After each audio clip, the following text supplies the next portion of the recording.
You don't need another vision board. You need a nervous system that is not in constant survival mode. In the US alone, only 47% of people with a mental health condition received professional help last year, meaning more than half of people's needs went unmet, even though there is available treatment. It's not just a number, it is millions of families struggling without support. Today we're going to talk about needs and intentions and why unmet needs matter, why intentions often fail and how to actually make them stick. This isn't a Pinterest quote version of self-care. It's not this frou-frou thing. It is a version that still holds up even when your kids are melting down and your inbox looks like a freaking crime scene of dead emails and you're one noise away from throwing your phone off the freaking fridge. By the end of this episode, you're going to know how to identify your real needs without guilt, turning them into boundaries and support, and setting intentions that don't vanish the second life gets to life. It's educational, it is not therapy, but it is packed with some tools that you can use today. Let's start with why it feels so fucking hard. Welcome back to another episode of The Reclaimed Woman, where reclaiming your peace, your connection, and honestly, your life are our favorite topic. I'm Jess, and this is a space for moms who are doing two bold ass things at once, raising their kids and reparenting themselves. Here we talk about parenting in real life, but we also go deeper because your growth doesn't stop at parenting. It spills into everything: how you respond, how you lead your home, how you communicate, and how you show up in your relationships. So if you're ready for practical tools, regulation, boundaries, repair, and self-trust, hit follow and let's reclaim together. When we ignore our needs, it's not just an emotional thing. There is a real gap between recognizing our needs and taking the actions. A lot of us were raised to believe that having needs was an inconvenience to those around us. Maybe you were praised for being the easy kid, or you got a little more attention for being helpful. Maybe you learned that making yourself small made you safe or didn't ruffle feathers. And so now, when you even think about prioritizing yourself, your brain is literally screaming at you that you're a burden. And all of that makes sense if that's the pattern that your brain has chosen to recognize. And that belief actually creates this cycle: ignore, push through, resent, snap, then of course throw on a shame spiral, and then rinse and repeat. The thing of it is unmet needs don't just disappear, they come out freaking ass backwards and sideways. In other words, that mom rage that you're feeling might actually just be a cry for a nap or snack or 5 minutes where nobody touches you. Those needs come out as things like irritability, control, scrolling, people pleasing, anxiety, shutting down, and so many other things. The thing is, I think we have a responsibility to ourselves and to our families and really to our community and society to take care of ourselves so we can show up at the best version of ourselves that we can. Let's break it down without the extra fluff, right? A need keeps you functioning. A want makes life feel like life. So you need water, right? You need to have hydration for your body to function, but you might want stillness or a fancy drink or to slow down. You need food and nourishment, but you might want a moment where nobody's touching you and twiddling your nipple. I don't know anything about that. When was the last time, though, that you had both? When you ignore your wants long enough, those needs will start to scream loud. So think about the needs that you have, right? And we'll go over a few categories, right? We have physical, emotional, relational, mental, and then we have like our identity and spiritual needs.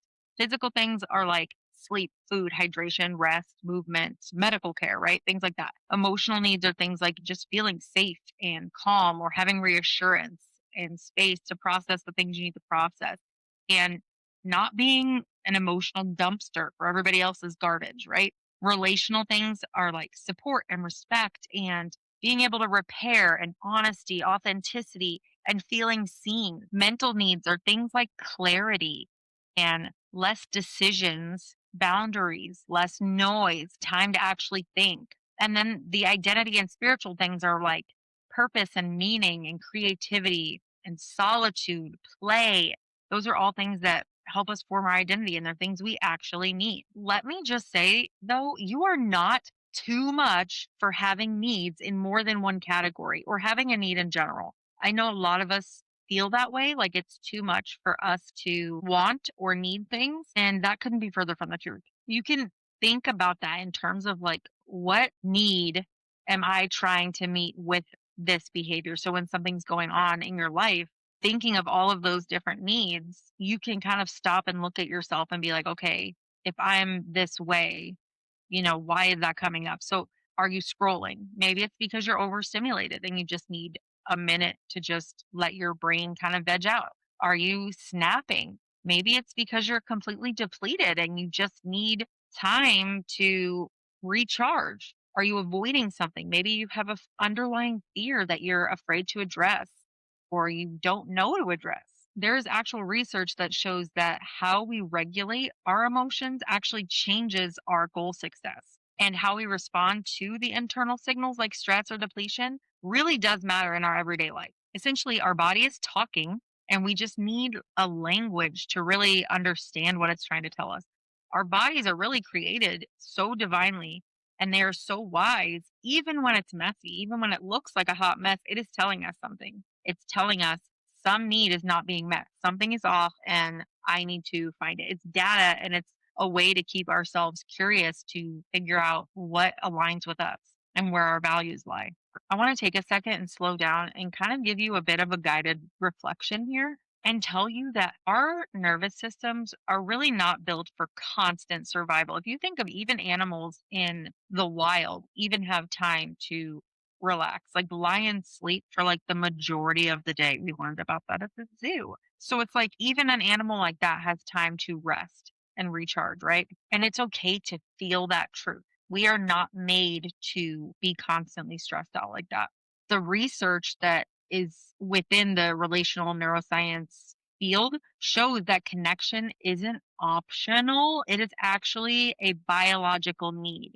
It is tied to our health and our nervous system. It's a fact. So when you're yearning and begging for support, it's not like you're having just some frivolous need or some frivolous want. It is not a luxury. It's literal biology. It is how our bodies function. So, real quick, if you're driving, stay aware. But if you can, close your eyes, slow down, and really just take a moment to like feel into this. Okay. Right now in this season, what do you need more of? I'm going to name off some words here. And I want you to think of a couple that just you feel that hit in your body, like, oof, that resonates. Okay. So, rest, support, quiet, connection, clarity, play, space, structure, freedom, health, touch, solitude, stability, encouragement, boundaries, movement, nourishment, to name a few. If something else resonates with you, name it.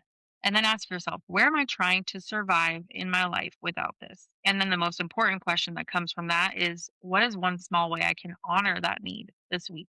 Not overhaul your entire life. I know it's New Year's season, but you don't need to overhaul your entire life. You don't need to be a whole new year, new me. No, you don't need that. You just need small, sustainable changes that help you become the person you are meant to become. Small, repeated steps. Not all or nothing. Just pick a little note, a little love note to yourself by doing these little things. The thing about intentions is a lot of times people treat them as a goal. Now, an intention, the actual definition of an intention is an idea that you plan or intend to carry out. If you mean something, it's an intention. Your goal, your purpose, or your aim is your intention. It is something that you mean to do, whether or not you pull it off. It is what is the plan, basically. And often we're interchanging those, but there is such a difference in that. So we like to use them interchangeably, but they're not. A goal is about an achievement, an intention is about an alignment with your values, right? A goal might be related to your values, but it's more on the outcome of the success rather than living in something that's aligned with who you are. So one is more like identity based and one is more outcome based. And here's the science that actually backs this up. Research shows that simply knowing what you want is not enough. You have to plan the when, the where, and the how of action. They call them implementation intentions, and they dramatically increase the chance that you actually follow through. So in our intention formula here, it's the step between I want this and I'm doing it. And It's not just helpful, it is literally backed by science. It is evidence. It is the whole part, the whole core of how to get from point A to point B. Have you ever heard the phrase, a goal without a plan is just a wish? It's the same concept. Intentions without structure, it's just wishes with good vibe. There's nothing more to it. You can want it all day long, but if you don't have a plan of attack, you're probably not going to do it. And the thing with an intention is instead of saying, like, I'm going to get up at 5 a.m., you could say, I'm going to move slower. They're a little more vague, but they're also a little more grounded. There's variation here, right? Your goal could be to get up at 5 a.m., but your intention is because you want to move slower. Your intention is to protect your peace, but your goal could be to, I don't know, say no more, right? It's not be more productive. It's protecting your peace. It's making sure that you're living your life the way you feel aligned to live your life. So there's a formula for this to make these things stick. And it is look at your need, set your intention, your boundary, have your supports in place, and then practice it. So your need could be I need calm, I need support, I need more time, what have you. And from there, your intention would be things like my intention is to move slower, or I'm choosing alignment over everyone else's approval, or I speak gently even when I'm stressed. You basically just think, how do I want to show up? And that is how you set your intention. And then you want a boundary related to that. So it's that bridge between the intention and the reality. It's things like, okay, maybe I don't answer text after 8 p.m., or maybe I don't check my social media first thing when I get up in the morning. I know for me, I started giving myself time to not get on my phone first thing in the morning, and it helps. It definitely helps. Say no to one thing a week. That could be another boundary you have, or pausing before you respond instead of just flipping out at your kids. And I know that's hard. That was one of the biggest things that helped me was just starting to have that pause moment and take that deep breath. It buys so much more time than you realize. And then setting support systems in place. This is one that a lot of people often skip and it sucks.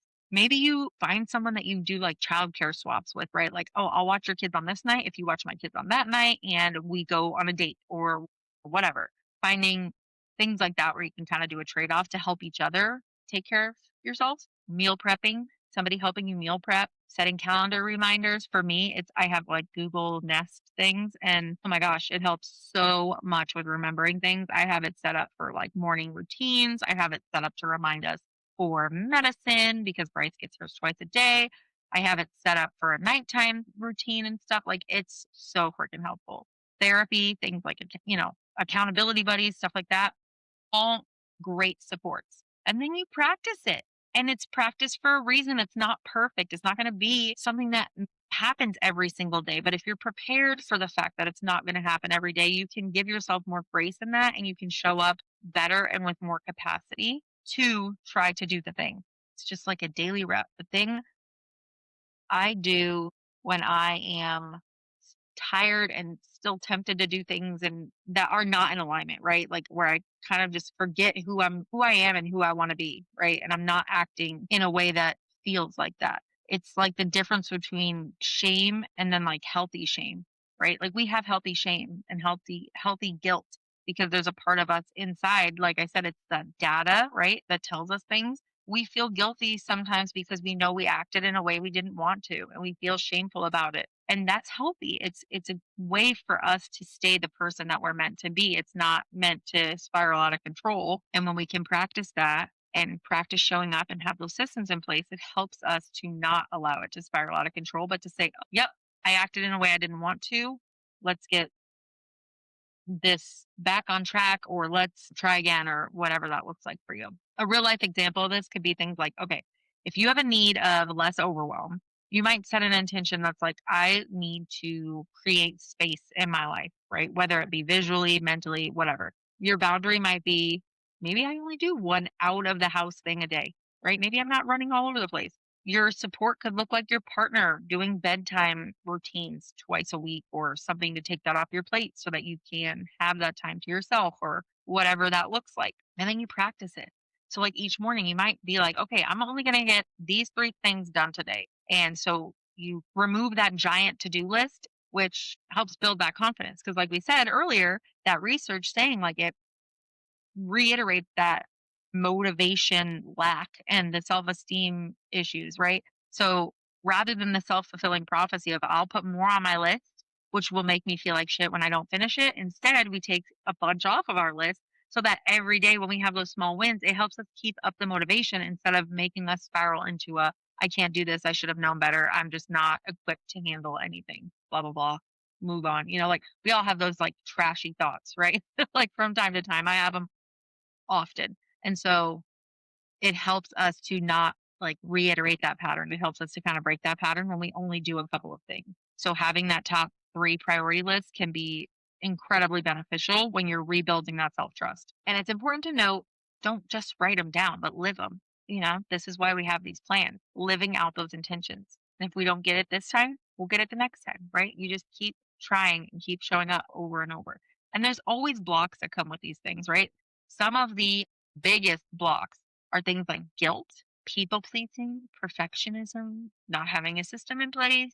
We all run into these blocks. But I want to get honest about patterns within these blocks, right? Because often it feels personal, like there's something wrong with us, but it's actually a very universal thing.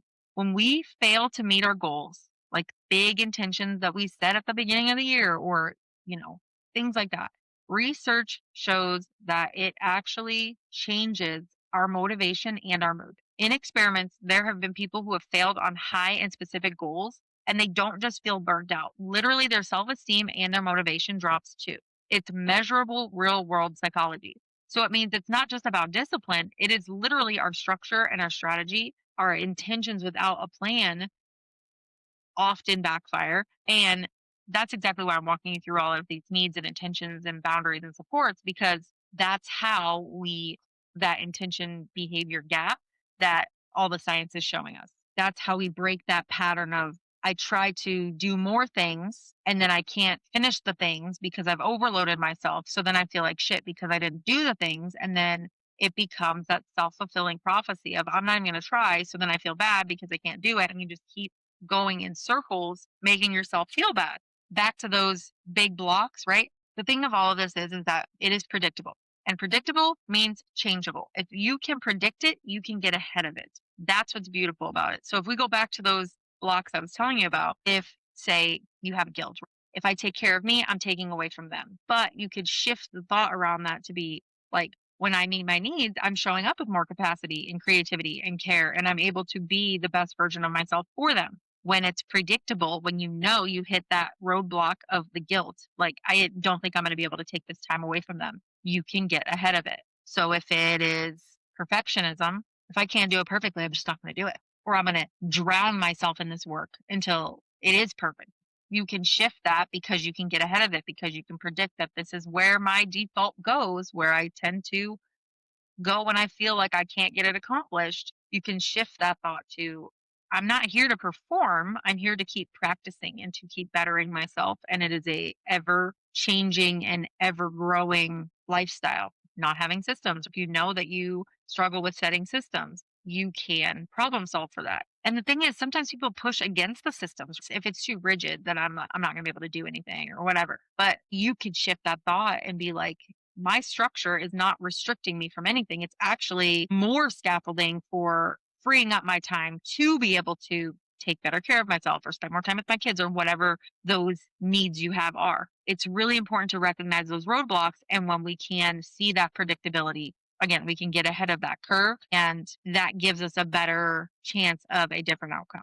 And I would argue that that's probably one of the most important things about this because if your life and your structure is complete chaos, there is no amount of affirmations and journaling that is going to get you out of that burnout. You have to be able to see where your needs are and address those in order to access the parts of you that you need to access for other areas of growth in your life. Did you know that people who actually define their needs and intentions clearly and link them, of course, to like a meaningful outcome, not just some random thing, are actually way more likely to stay consistent than those who set a really fluffy, vague goal? It's literally in the research. So here's what I want you to do. Listening to this, I want you to think about where you're at, how things have been going, how you want your year to go, and then just write these things down just to get them onto paper so you can see what you're thinking and wrap your head around it. What is a need I've been ignoring? What is my intention for this season? What is a boundary I can put in place that supports it?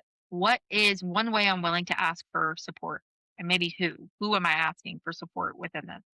And what is my one small repeatable step or practice that I can be doing to help encourage tending to that need? It doesn't need to be a new personality or not like a full-blown rebrand or personality swap, okay? It's not like that. It's just small, honest, honoring moments that you repeat through your day to day. This episode is not just about how you feel, but the real patterns that are in our everyday life that we know are backed by science, from unmet needs data to intention strategies that actually hold when our life gets crazy. So just one need, one intention, one plan. And then if you're not sure what you even need most, maybe you're just like, I have no freaking clue. I haven't looked at myself or cared about myself in that kind of a way in so long, I wouldn't even know where to start. I have your start. Take my free stress style quiz. It is going to help you figure out how you respond to overwhelm and stress and what kind of support your nervous system actually needs. So you don't have to keep guessing. You can just start regulating, right? You can just answer the questions. It will tell you this is how you're swaying. This is where it looks. And that's that fight, flight, freeze, fawn response. And it will tell you how to get moving in the direction that's going to support your specific wiring. You don't need a new personality. You don't need to earn your rest or your self care. You just need tools that match your actual wiring so that you can take care of yourself in the way you need to. It's like love languages. If you're a quality time and your partner is a physical touch person, it doesn't matter how many times they hug you, you're going to be like, I don't feel loved if I'm not spending time with you. You hug me every day when you leave the house, but we never see each other outside of that. You don't feel love, right? It's the same concept. How can you love your body? What language is your body speaking, and how can you meet it where it is? Okay, before you go, if this episode hit in any way, if it made you even feel 1% more human, please go leave a review. I know it seems small, but it actually helps reach more women that can find this before they actually hit their breaking point goals. And hey, if you haven't taken it already, what are you even doing? Take the free stress style quiz. Now, do it. It is going to help you figure out how your nervous system handles chaos and what kind of support would actually help you feel less like you're drowning. It's quick, it's deep, it's zero shame, and the link will be in the show notes. You're not ruined, you're not failing, you're carrying more than most people can see, and you deserve better support. If no one's told you, I love you, go drink some water or do something that brings you a little bit of joy.